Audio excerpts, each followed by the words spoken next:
Hello and welcome to The Hub on CGTN. I'm Wang Guan in Beijing. Global education is facing headwinds from policies framed as national security safeguards.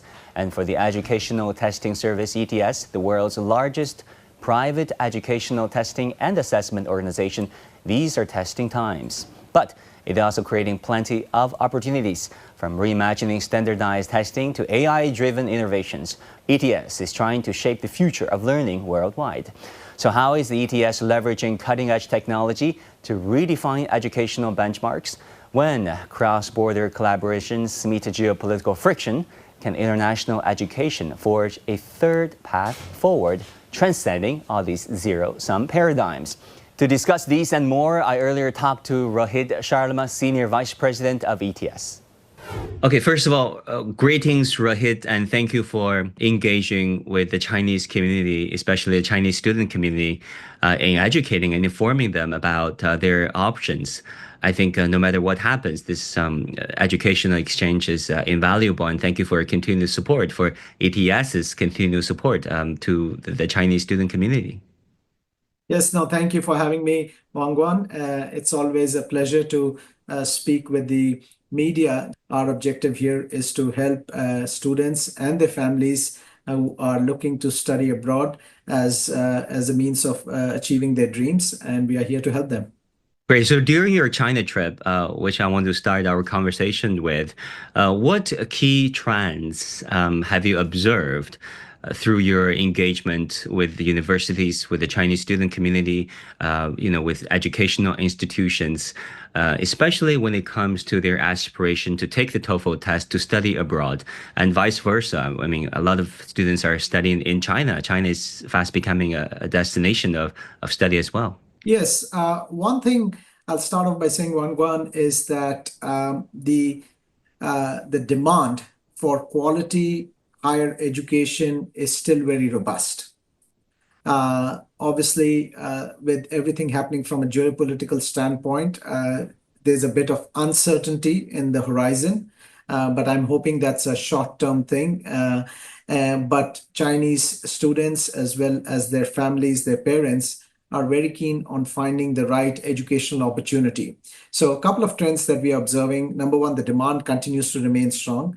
Number two, there is an evaluation of which study destination that student wants to go to, partly driven by the geopolitics that is happening, but partly also driven by the cost of education, the proximity to your parents and family. Those things are also playing a role. So we are seeing a demand of, or shift in demand, I would say, of Chinese students studying more near shore to other locations, to China, closer to China. Talk to us about the Southeast Asian options. What other Southeast Asian countries or ASEAN countries are popular?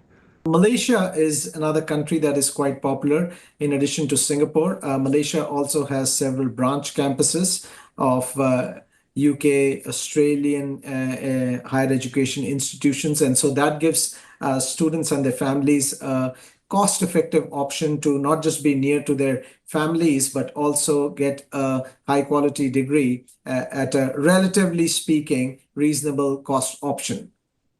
Talking about transformation we're in, not just geopolitically, but in terms of technology, with the rapid development of artificial intelligence, what skills, in your opinion, will be essential for aspiring students, for aspiring youth to succeed in the world, not just of tomorrow, but of today?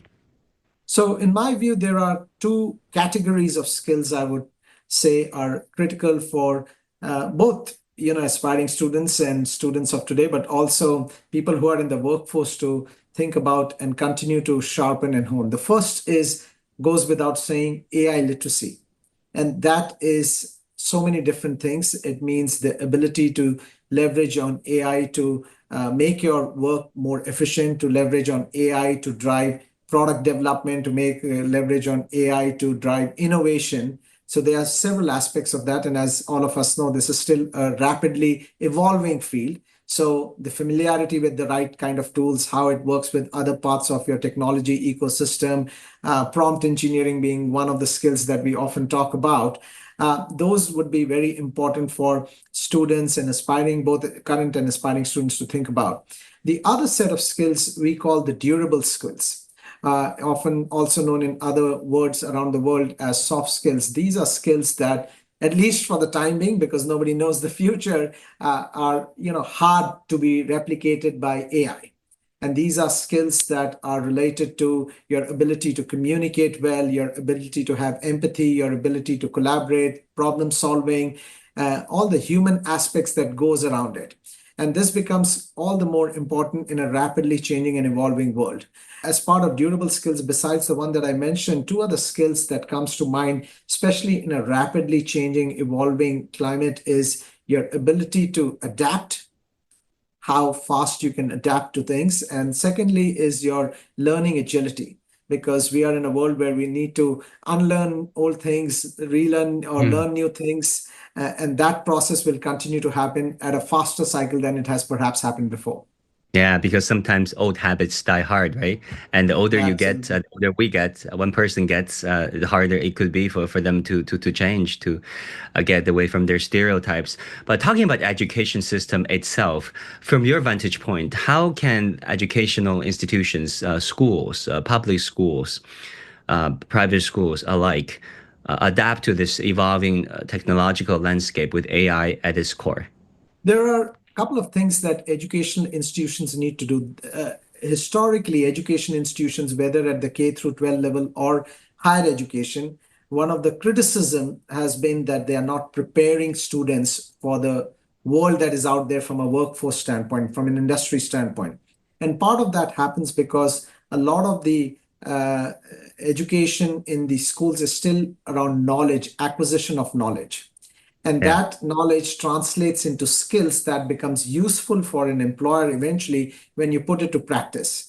So whether you are in a high school system or in a college system, I would encourage education institutions to look at how they incorporate experiential learning. Experiential learning could be about applying that knowledge that you have acquired onto projects. Experiential learning could be doing internships with industries, working on real life situations, so that you are starting to build that muscle of gaining that experience, so that when you're entering the workforce or you're sitting in front of an employer and starting to solve real life problems, you understand that there's more than just the theory of it. You have to take into account the HR practices. As an example, you have to take into account labor laws, you have to take into account the finance return on investment requirements, all of those things. You have to optimize for several different things in a real world scenario. And so experiential learning is one part of it. The other thing is, as we were just talking about, new areas like AI, that needs to be incorporated as part of the curriculum for all education institutes, because the sooner you can start to learn certain skills, the better you become in building that capability and muscle. So, where's the line between memorizing enough to appreciate what's going on, to be able to use AI to serve you and serve your advantage, and learning too much, too much rote memorization?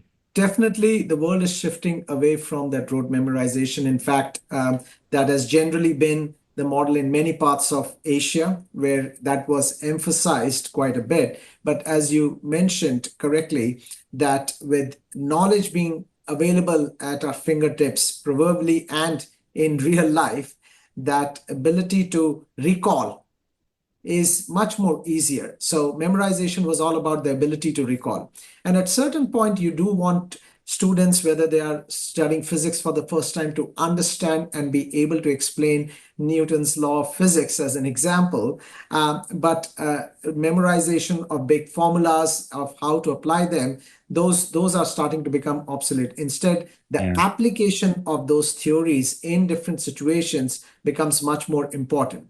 And as educational institutions and frameworks, ministries of education around the world, all are grappling with how do we evolve and reform our education system so that it's producing the right kind of learners for the future. And it's the whole concept of how do we future-proof ourselves in order to make sure that we remain relevant for the jobs of the future.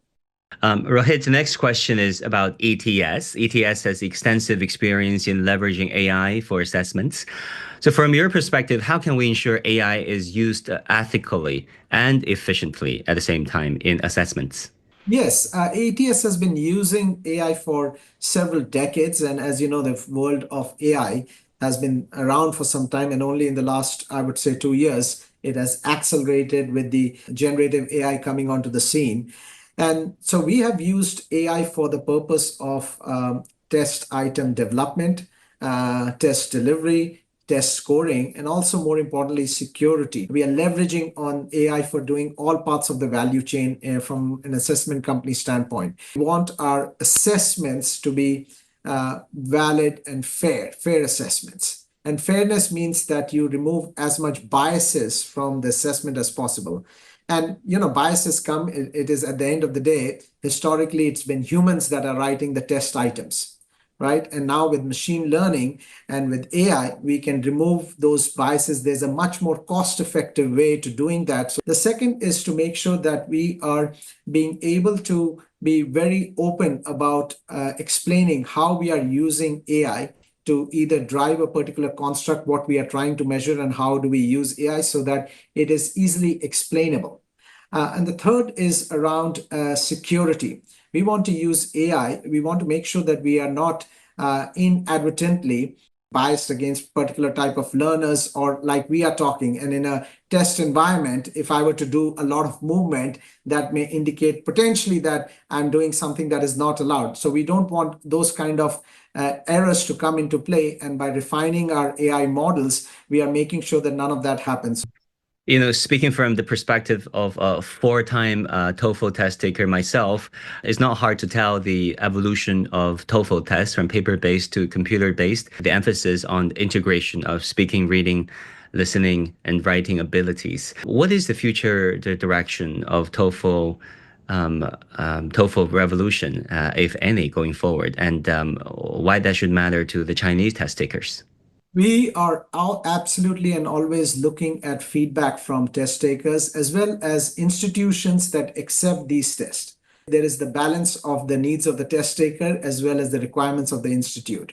So we are constantly looking at that. And from a test taker standpoint, and especially as you think about the Chinese test takers, I would say that Chinese test takers in some ways are not very different from test takers from other parts of the world. The aspiration is that this test allows you to unlock opportunities to higher education around the world. TOEFL is today the most widely accepted English language test around the world. 13,000 institutions accept TOEFL. So part of what we are doing is constantly looking at how do we update our test, keep it modern, both from a content standpoint, but also delivery standpoint. So one of the things, as you might be aware, we not only deliver TOEFL in test centers, but also you can stake it at the convenience of your home. On the other side, for the education institutions, we are also bringing a lot of other features and benefits as part of TOEFL that will eventually help the test taker. So as an example,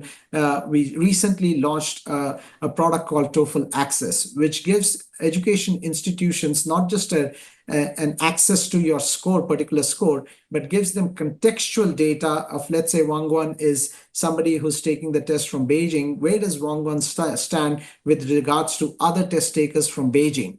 Is he in the top percentile or is he in the bottom quartile? What other background or information does Wang Guan come from? And eventually, over time, we want to enrich that profile of the test taker so that imagine a future in which an institution, in addition to receiving the score of the student, is now also receiving other relevant demographic as well as contextual data that says, this is an interesting candidate that I would like to talk to. So imagine a future in which the student may not have even applied to an education institution, but the education institutions are now proactively reaching out to you based on the profile that they have been able to gather through the TOEFL Access platform.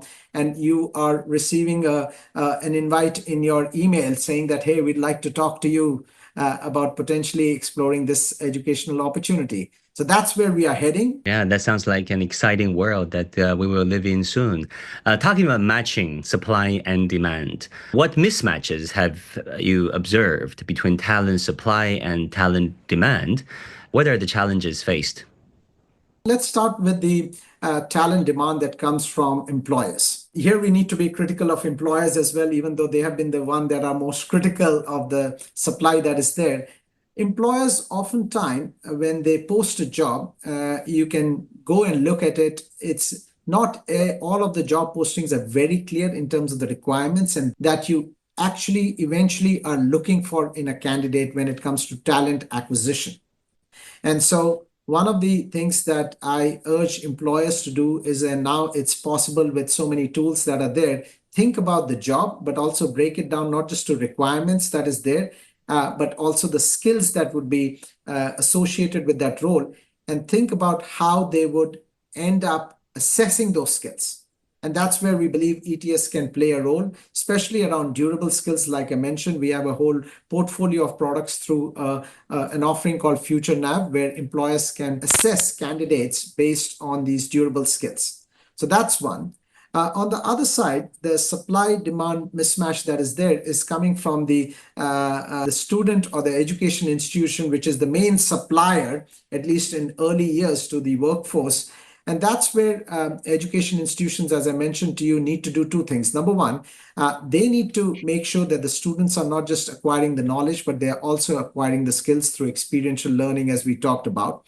But then equally important is for education institutions to also make sure they are helping students able to articulate those skills. You have done group projects in as part of your education experience. That means you have collaboration skills. You have done an employer project. That means you have critical thinking skills that is able to distill real life data and come up with recommendations.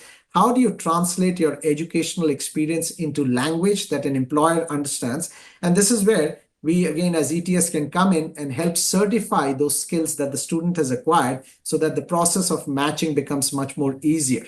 Rohit Sharma, a Global Senior Vice President of Higher Education and Workforce Skills at ETS. Thank you so much for being with us. Please come back to CGTN again.